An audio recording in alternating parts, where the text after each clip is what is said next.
Terima kasih Anda masih bersama kami. Menteri Keuangan menyebut lebih dari separuh alokasi solar, pertalite, dan LPG bersubsidi dinikmati warga mampu. Dengan alokasi pertalite 23,5 juta kiloliter dan solar 15,1 juta kiloliter per tahun, jumlah ini bahkan akan habis sebelum waktunya. Pemerintah mengatakan harus menjaga APBN agar tidak jebol dengan menambah anggaran subsidi. Keputusan tidak menambah anggaran subsidi ini diperkirakan akan berdampak terhadap kenaikan harga BBM bersubsidi dan bisa memicu inflasi. Apakah kenaikan harga BBM subsidi menjadi hal yang tidak bisa dihindari? Kita bahas malam ini bersama narasumber sudah bergabung malam hari ini Pak Fahmi Radi, pengamat ekonomi energi Universitas Gadjah Mada Yogyakarta. Pak Fahmi, selamat malam. Selamat malam Mbak Putri. Terima kasih Bapak atas waktu Anda malam hari ini. Pak Fahmi, kita semua sebenarnya ini semua dimulai dari pernyataan Menko Marves ya, pekan lalu persisnya. Jumat pekan lalu mengatakan Presiden mungkin akan menaikkan harga BBM bersubsidi. Lalu kemudian sudah muncul beberapa analisa dan kemudian puncaknya kemarin Menkeu menjelaskan bagaimana postur APBN kita saat ini. Tapi kalau misalnya dilihat dari analisis Anda, apakah ini jadi satu-satunya cara menaikkan harga BBM bersubsidi? Nah, yang pertama ini sudah akhir pekan, artinya klaim dari Luhut Binsar Panjaitan itu tidak terbukti sih. Meskipun tidak terbukti, itu sempat menimbulkan kegaduhan yang menyulut kenaikan inflasi sebelum harga BBM naik dan menyulut panik buying menyebabkan beberapa kelangkaan di SPBU. Itu satu. Nah, kemudian yang kedua, kan sebetulnya pemerintah sendiri itu kan mewacanakan 3 opsi ya. Yang pertama adalah menaikkan anggaran APBN, itu tidak mungkin sebetulnya. Karena sudah dikunci di 5.002 itu ya. Kemudian menaikkan harga BBM subsidi, ini terlalu beresiko gitu ya. Dan kemudian yang ketiga adalah pembatasan. Kalau kenaikan harga BBM subsidi yang dipilih, ini pertaruhannya terlalu besar gitu ya. Itu akan menyulut inflasi, menurunkan daya beli, mengganggu pertumbuhan ekonomi, dan yang paling penting ini akan memberikan dampak terhadap rakyat miskin. Rakyat miskin yang tidak punya motor sekalipun itu terkena imbasnya gitu ya. Nah, kenapa pemerintah tidak menggunakan opsi pembatasan gitu ya? Yang itu sebetulnya seperti dikemukakan sendiri oleh Menteri Keuangan, ada sekitar 70% konsumen dari pertalite itu tidak tepat sasaran. Dan ada sekitar 80% konsumen solar itu tidak tepat sasaran. Dan sebenarnya menyebut ada angka sekitar 198 triliun itu yang bisa diselamatkan kalau pembatasan tadi itu dapat dilakukan dengan baik gitu. Nah, pertanyaannya kenapa pemerintah tidak memilih opsi itu tapi memilih kenaikan harga BBM subsidi yang itu terlalu berisiko. Ada apa di balik itu Mbak Putri? Pak Fahmi, kalau misalnya Anda lihat dari hitung-hitungan kemarin itu, apakah memang sudah tidak ada ruang lagi dari perhitungan yang kemarin disampaikan oleh Menteri Keuangan? Jadi memang hanya satu-satunya cara hanya itu? Ya, kalau memang ruangnya itu menambah, ruang fiskal tadi menambah subsidi gitu ya, melebihi atau menjadi 600 triliun, itu memang terlalu berat gitu ya bagi negara.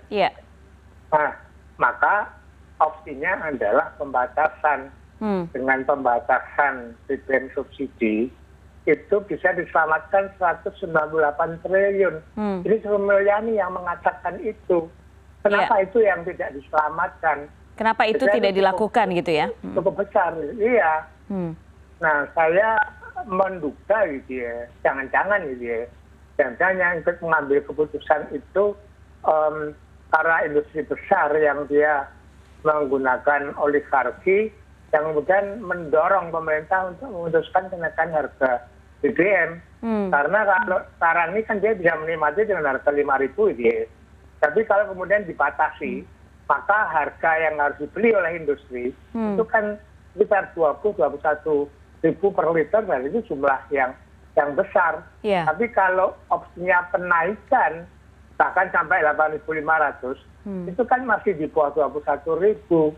Nah, saya khawatir Dan keputusan pemerintah untuk menaikkan itu lebih ditekan oleh oligarki tadi, Mbak Putri. Pak Fahmi, kalau misalnya kita lihat sekarang soal pembatasan yang saat ini berlangsung yang dengan menggunakan aplikasi yang dilakukan oleh Pertamina itu, apakah menurut Anda sudah bisa berjalan dengan baik sejauh ini? Saya kira kalau sekarang ini tidak tepat sama sekali, ya. Karena apa? Karena itu kan menggunakan aplikasi, ya. Tidak semua orang punya akses untuk bisa aplikasi tadi. Ya, mereka bisa mendaftar di SPBU, tetapi kan harus punya email juga kan. Saya kira petani muda juga nelayan itu kan nggak mungkin punya email, sehingga mereka nggak punya akses ke situ untuk membeli bensin atau BBM bersubsidi. Sementara orang yang punya akses gitu ya, itu dengan mudah beroleh subsidi. Ini ketidaktepatan akan terjadi, ketidakadilan juga akan terjadi gitu ya. Misalnya kriteria yang digunakan adalah mobil 1.500 cc. Kan banyak mobil 1.500 cc itu yang mobil mewah gitu ya. Sementara ada orang pendapatan pas-pasan tapi terlanjur punya mobil tua 2000 cc, itu tidak bisa membeli. Nah, ini nggak adil juga. Jadi saya kira tidak tepat gitu ya. Nah, saat ini yang paling mudah dan masuk akal diterapkan, masukkan aja dalam perpres atau revisi perpres 191 gitu ya, kalau nggak salah itu, dengan menyebutkan bahwa yang boleh membeli pertalite dan solar adalah sepeda motor dan angkutan umum. Nah, itu mudah diidentifikasikan. Nanti di SPBU buatkan jalur itu ya, untuk jalur subsidi. Nah, kemudian di situ adalah sepeda motor dan angkutan umum. Nah, mobil pribadi itu ya memang dipaksa untuk migrasi ke Pertamax, yang sesungguhnya kan mereka mengalami kenaikan harga gitu ya. Dari harga Pertalite ke Pertamax. Tetapi kenaikannya ini kan dilokalisir, tidak serentak, sehingga dampak inflasinya bisa diredam ya, Mbak Putri. Oke, baik. Dan sekarang sudah bergabung melalui telepon ada satu narasumber lagi, Pak Sugeng Suparworto, Ketua Komisi 7 DPR RI dari fraksi Partai Nasdem. Pak Sugeng, selamat malam. Halo. Ya, Pak Sugeng, sudah tersambung Pak Sugeng dengan Putri di sini. Ya, selamat malam. Iya, selamat malam Pak Sugeng. Kita masih membahas soal wacana kenaikan harga BBM bersubsidi.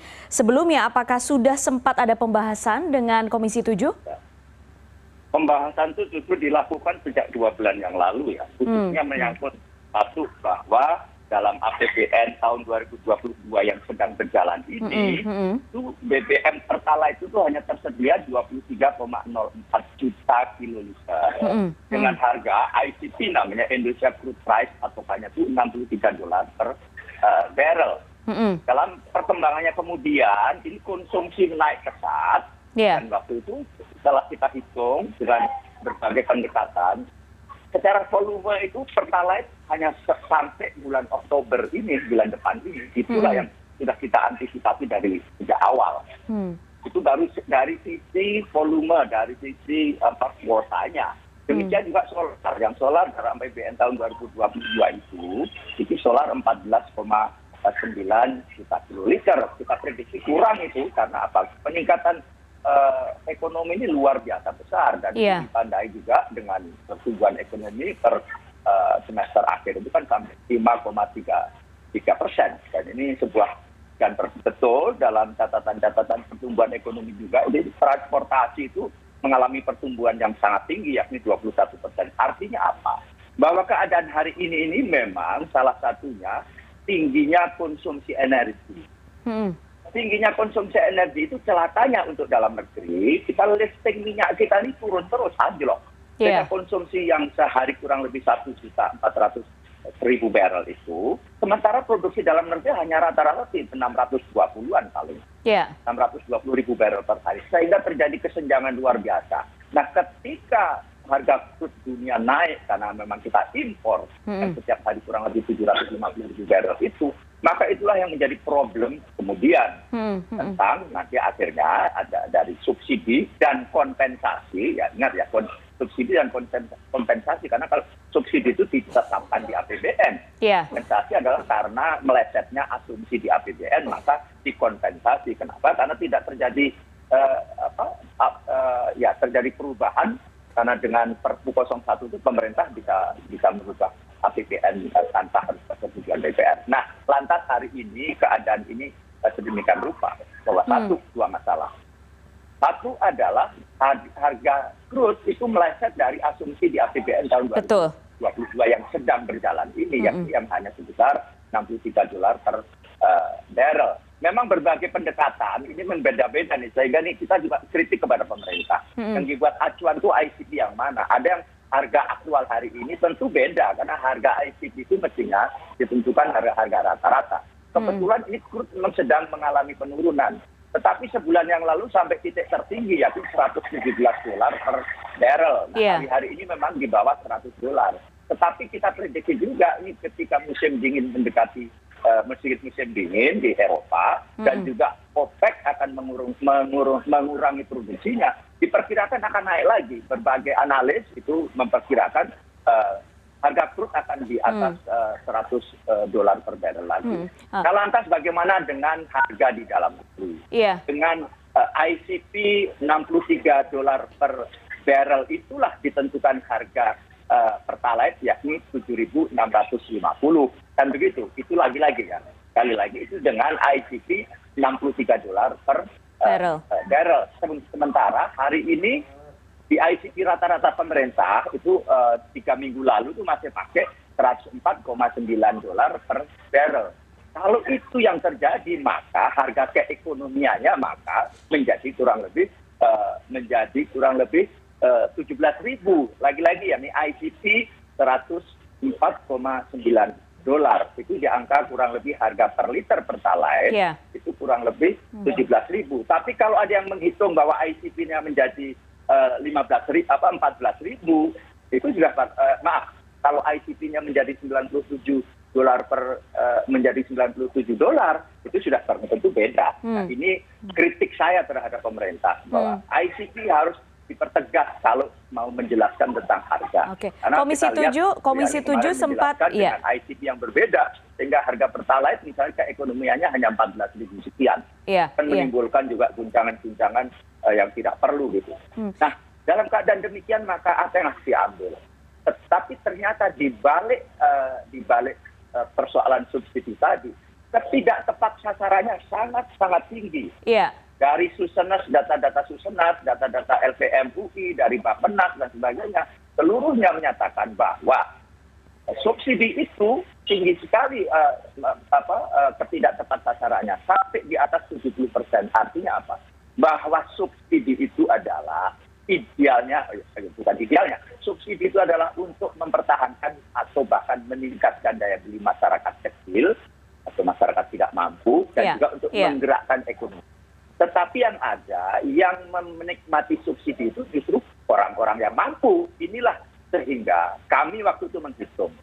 Dengan keadaan demikian, maka harus dilakukan analisa yang cermat tentang subsidi ini. Sampai di mana yang betul-betul tepat sasaran. Seberapa besar ketidak tepat sasaran, bahkan sampai tingkat angka. Semuanya bisa dihitung kok gitu. Betul. Karena semuanya lantas itulah. Maka dengan keadaan itu tadi berbasis ICP tadi, di Undang-Undang APBN yang tahun 2022 memang subsidi itu total hanya sekitar 152 triliun saja. Tetapi meleset dan asumsinya menjadi meleset sedemikian rupa. Nah, terjadi perubahan. Bahkan ini yang perlu menjadi perhatian. Ingat, APBN tahun 2022 itu hanya cukup untuk Pertalite sampai bulan Oktober. Harus pemerintah juga segera mengambil sikap. Baik Pertalite yang subsidi Pertalite maupun solar subsidi hanya cukup sampai bulan Oktober, masih pada ada November, ada Desember. Dan Komisi 7 juga sudah meminta Menteri SDM menambah kuota BBM bersubsidi, betul ya? 2 bulan lalu dengan keadaan itu kita minta agar pemerintah menambah kuota untuk Pertalite ditambah 5 juta kiloliter, untuk solar ditambah kurang lebih 2 juta kiloliter, sehingga Pertalite itu mencapai 28,04 juta kiloliter, dan juga solar mencapai 17 juta kiloliter kurang lebih. Nah inilah itu pun diperkirakan masih kurang. Sekali lagi ini karena kegiatan ekonomi masyarakat yang tinggi. Jadi ya memang itulah konsekuensi logisnya kan gitu bahwa kegiatan ekonomi itu juga mengkonsumsi energi yang tinggi. Nah dalam keadaan begitu maka kami Komisi 7 sekali lagi memberi masukan kepada pemerintah. Satu, segera penuhi kuota, tambah kuota. Kedua adalah kalau memang dianggap berat dalam struktur APBN kita. Karena begini, meskipun harga crude tinggi, harga energi tinggi, tapi juga kita menikmati windfall profit, yakni di komoditas lain. Ada nikel, ada batu bara, yang batu bara hanya di DMO atau domestic obligation untuk kepentingan dalam negeri hanya 25%, 75%-nya kita ekspor dengan harga yang sekarang tinggi, sekarang 6.322. Dan itu bisa menutup ya Pak Sugeng ya? Dan seterusnya. Nah, maka dari itu, kalau memang dihitung sudah tidak menutupi windfall profit dibandingkan dengan naiknya harga energi, dan juga gas ya, gasnya kan tinggi sekali melesetnya. Maaf. Gas itu dihitung Siti Aramco waktu itu $592 per metrik ton saja. Sekarang aktualnya sudah 1.100. Keekonomiannya gas itu mestinya sudah juga kurang lebih 17.000 per kilogram, sedangkan hanya di Pertamina menjual hanya 4.500. Kencang sekali. Nah, dari itu semuanya sudahlah, kalau memang harus naikkanlah dengan segera, dengan catatan satu, masyarakat yang rentan terhadap akibat itu harus juga mendapat treatment khusus. Pertama, dengan kompensasi dan lain sebagainya ya. Dulu bantalan sosial berupa bantuan sosial atau bansos atau mungkin BLT, apapun skemanya juga untuk usaha kecil menengah, misalnya dengan skema-skema yang selama ini juga sudah ada. Pak Sugeng. Itu lantas. Iya, Pak Sugeng saya tahan dulu di sana. Kendaraan roda 2 yang itu dipastikan demi keadilan sekali lagi. Demi keadilan kendaraan roda 2 tidak usah naik. Angkutan umum, angkot dan angkot itu tidak usah naik. Berarti tetap diatur ada pembatasannya ya? Adalah hanya untuk solar yang untuk truk yang roda 4, yang itu untuk logistik yang sangat-sangat penting, itu di luar logistik industri juga tidak usah naik. Jadi artinya motor hanya tetap dengan harga pertalite. Baik. Pak Sugeng saya tahan dulu di situ. Kita sekarang jeda, nanti setelah jeda kita bahas lagi soal ini. Bagaimanapun kan kemudian ada distribusi penggunaan yang salah sasaran dari BBM bersubsidi. Itu yang harus sesegera mungkin dilakukan pemerintah itu apa? Kita bahas setelah jeda. Tetap di CNN Indonesia Newscast.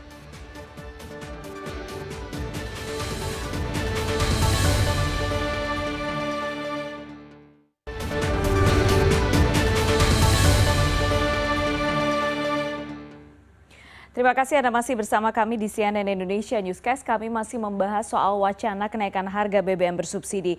Saya ke Pak Fahmi sekarang. Pak Fahmi, kalau misalnya kita tadi mendengar yang disampaikan oleh Pak Sugeng Suparwoto dari Ketua Komisi 7 DPR, kenaikan BBM jika memang sudah tidak bisa lagi dihindari tetap ada kenaikan, tapi di sisi lain tetap menginginkan adanya pembatasan terutama untuk roda 2, kemudian angkutan umum diupayakan tidak naik. Artinya pembatasan itu mutlak tetap harus dilakukan gitu ya Pak Fahmi ya?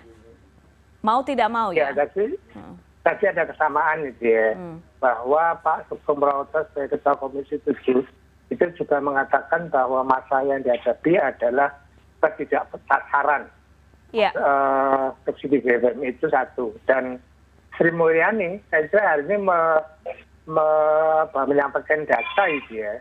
Ini loh ada 198 triliun yang tidak tepat sasaran yang harus diselamatkan. Pun tidak 100%. Sri Mulyani mengatakan ini harus dinaikkan gitu ya. Iya, betul. Nah, menurut saya jangan dinaikkan gitu ya. Karena dengan menaikkan harga BBM bersubsidi, ini akan menimbulkan masalah baru tanpa bisa menyelesaikan masalah yang 198 triliun tadi. Kalau usulan Pak Sugeng tadi kemudian tetap ada kenaikan dan ada pembatasan, maka menurut pemahaman saya kalau tidak salah ini bisa dikoreksi gitu ya. Berarti ada dual price gitu ya.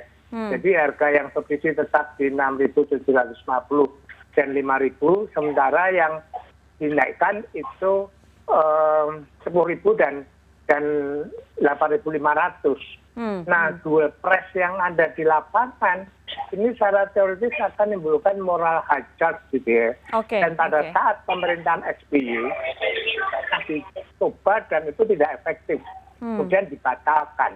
Maka menurut saya adalah coba dulu pembatasan gitu ya, dengan menetapkan dalam Perpres bahwa yang boleh menggunakan pertalite dan solar adalah sepeda motor dan angkutan umum. Sehingga dia harus migrasi. Nah, itu yang paling efektif untuk menyelamatkan 198 triliun tadi tanpa menaikkan harga BBM, Mbak Putri. Iya, itu kebocoran itu Pak Sugeng, apakah sudah sempat kemudian dibahas dengan pemerintah dan kemudian apa yang disarankan oleh DPR untuk mencegah kebocoran-kebocoran atau sasaran subsidi BBM yang salah sasaran ini? Ya, jadi begini, subsidi kalau terhadap barang, sekali lagi ya, subsidi terhadap barang yang memang rentan atau rawan terhadap distorsi pasar. Dipastikan itu, bayangkan dengan barang yang sama, atas timbangan yang berbeda, harganya beda. Contoh apa? Contoh di gas. Gas 3 kg itu yang disubsidi dengan yang tidak disubsidi senjang sekali. Padahal barang dan kualitasnya persis sama, hanya beda timbangan. Maka yang benar itu adalah, ingat, subsidi itu untuk meningkatkan atau mempertahankan atau setidaknya mempertahankan daya beli rakyat. Dan juga untuk memacu kegiatan ekonomi. Maka dari itu yang disubsidi mestinya adalah orangnya, jangan barangnya. Sekali lagi, yang disubsidi adalah orangnya. Pendekatannya bisa dalam bentuk keluarga, dalam bentuk dan seterusnya. Inilah tugas negara. Ingat, hak setiap warga negara untuk mendapatkan barang dan jasa dengan kualitas dan harga yang sama. Sekali lagi, hak setiap warga negara. Tetapi kewajiban negara untuk hadir memberi subsidi kepada warga negara yang tidak mampu mendapatkan barang dan jasa dengan kualitas dan harga yang sama. Ini yang Anda katakan soal pengamanan sosial tadi harus diberikan terlebih dulu. Ini dulu, dari intinya begini. Maka subsidi itu ke depannya adalah kepada orang, biarkan barang menemukan titik equilibrium harga. Bagaimana hukum barang.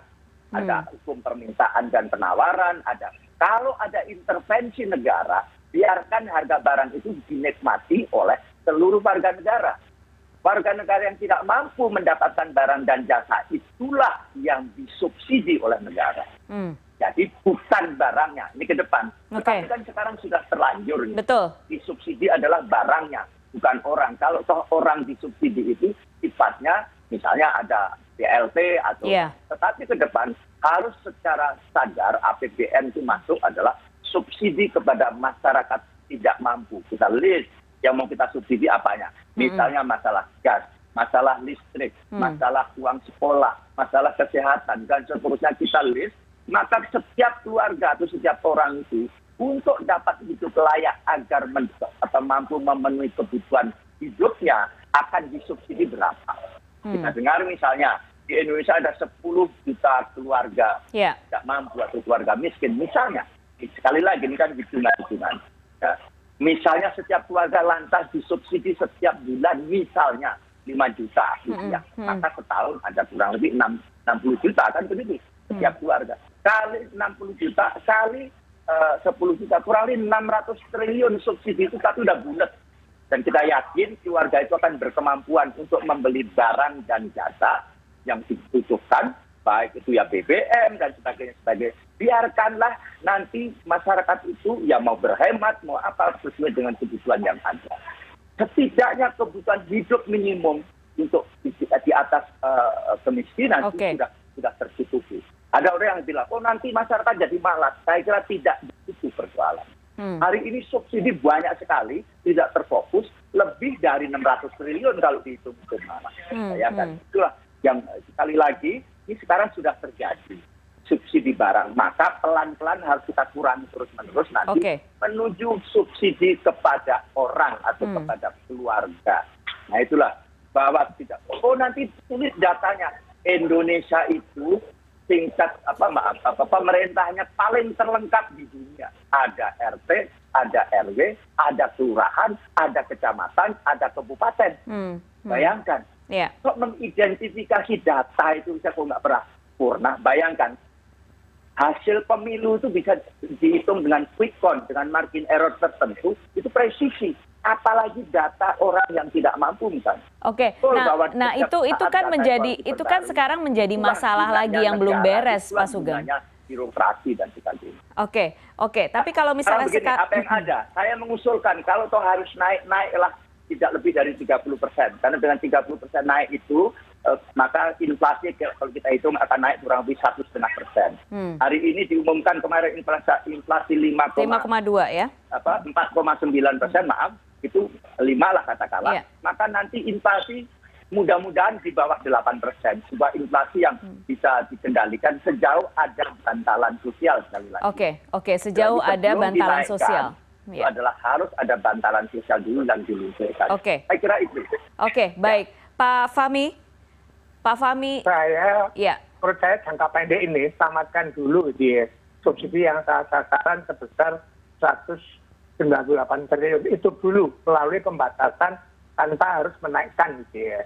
Nah ke depan saya setuju dengan Pak Sugeng bahwa harus ada perubahan subsidi dari by product ke by target. Tapi ini kan butuh proses, butuh bertahap gitu ya. Jadi misalnya juga untuk gas 3 kilo itu sistem distribusinya terbuka gitu ya. Siapapun dia bisa membeli 3 kilo yang dapat subsidi gitu ya.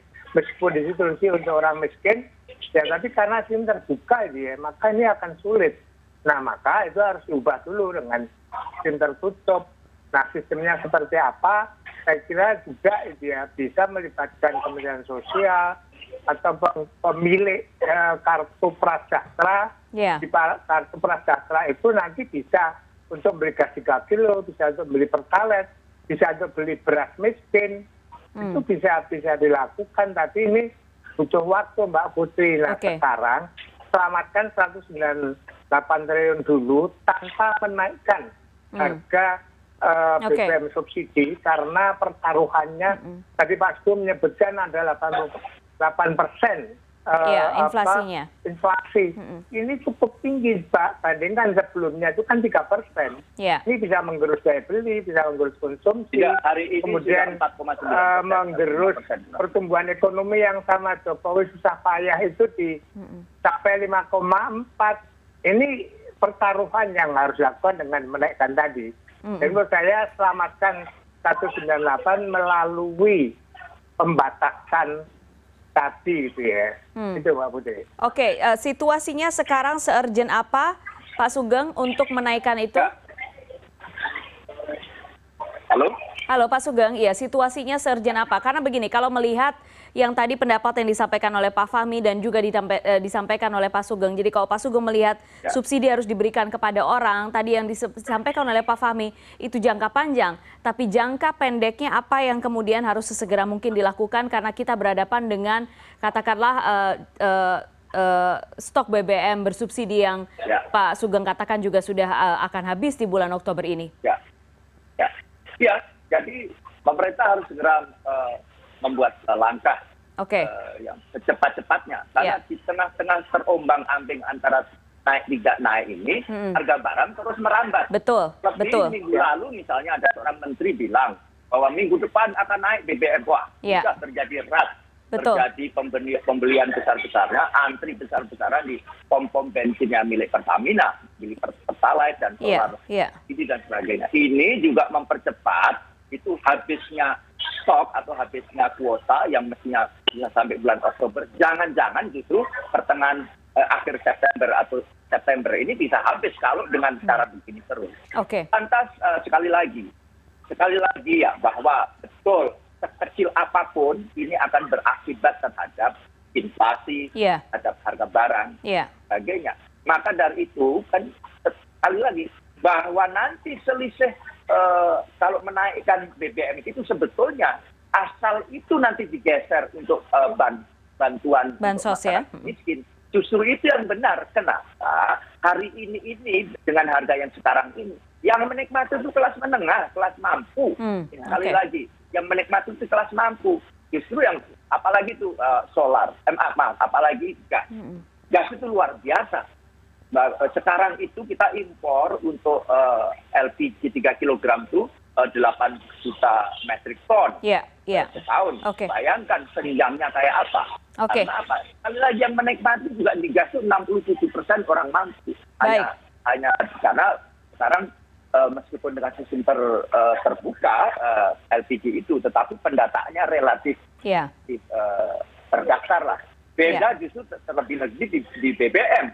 Di BBM pembatasan dengan CC misalnya, siapa yang bisa menjamin? Maka dari itu tidak naik untuk motor, untuk angkutan umum, untuk ojol, maka online, kendaraan online, mendaftarlah kendaraan online itu.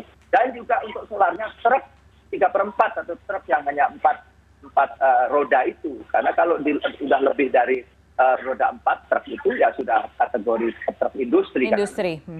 Baik. Harus. Dengan demikian masyarakat yang tidak mampu dengan kategori tadi pengguna motor itu saya kira masih terselamatkan, masih tidak terpukul dengan ini semuanya gitu. Kenapa? Karena nggak adil juga, bayangkan yang punya motor tuh hanya tankinya berapa sih sehari, tetapi punya mobil meskipun di bawah 1.500 kan tanki itu 40 sampai 60 liter. Kan nggak adil juga, ini mendapat subsidi yang lebih besar, bisa menampung lebih besar, sementara kalau pengguna motor itu hanya 3-4 liter atau 5 liter itu full tank, kan begitu. Nah, ini maka sudah yang kendaraan roda 4 itu selain angkutan umum dan ojek online itu, kendaraan online sudah naikkan saja menjadi katakanlah pertalite menjadi 10.000, naik 30%, bahwa akan ada implikasi, tetapi nanti hasil dari kenaikan itu untuk membantu masyarakat yang tidak mampu dialihkan kepada subsidi yang tidak mampu. Di mana selama ini subsidi itu dinikmati oleh orang yang mampu. Baik. Tidak adil ini dunia ini. Baik. Kita yang pasti baik. Terima kasih Pak Sugeng Suprawoto sudah bergabung malam hari ini. Sebentar, Mbak. Sekilas. Nah, ini semuanya adalah kita cepat lambat dengan keadaan ini. Harus segera masuk ke energi baru terbarukan. Energi fosil sudah menjadi masalah, baik keberadaannya maupun harganya.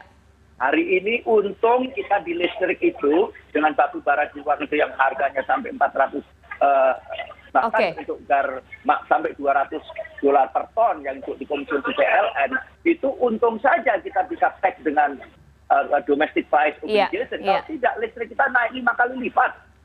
Sebagainya. Tetapi itu PR jangka panjang ya Pak Sugeng ya. Itu tadi karena kita malah justru kita kan impor. Gitu. Betul. Baik, itu PR jangka panjangnya. Jadi masalah dan kita sudah menandatangani Paris. Kita ingin bumi lestari, kita ingin climate change tidak terjadi. Baik, Pak Sugeng, terima kasih. Harus dikurangi, kita masuk ke energi baru, energi terbarukan. Baik, terima kasih. Terima kasih Pak Sugeng malam hari ini sudah bergabung. Pak Fahmi juga terima kasih. Yang pasti sepakat dengan yang disampaikan Pak Sugeng, ini harus sesegera mungkin diambil keputusannya apa. Karena semakin lama diambil keputusan, semakin terombang-ambing, rakyat juga semakin terimpit. Karena bagaimanapun... Tapi saya nambahkan sedikit Mbak Putri. Iya, silakan Pak Fahmi. Apa yang disampaikan oleh Pak Sugeng itu menurut saya justru nggak jelas gitu ya. Karena pembatasan, tetapi tetap ada kenaikan harga. Kalau saya pembatasan ada tanpa kenaikan harga. Apa yang dikatakan Pak Sugeng itu berarti ada dual price yang itu juga akan menimbulkan moral hazard gitu. Itu akan menimbulkan permasalahan baru di masyarakat gitu ya. Tapi yang pasti harus segera diputuskan oleh pemerintah dan juga intinya dari hal ini adalah yang PR terbesar pemerintah adalah tentu saja tetap menjaga daya beli masyarakat ya. Baik, Pak Fahmi terima kasih banyak malam hari ini sudah bergabung di CNN Indonesia Newscast. Sebelumnya ada Sugeng Suparwoto, Ketua Komisi 7 DPR RI. CNN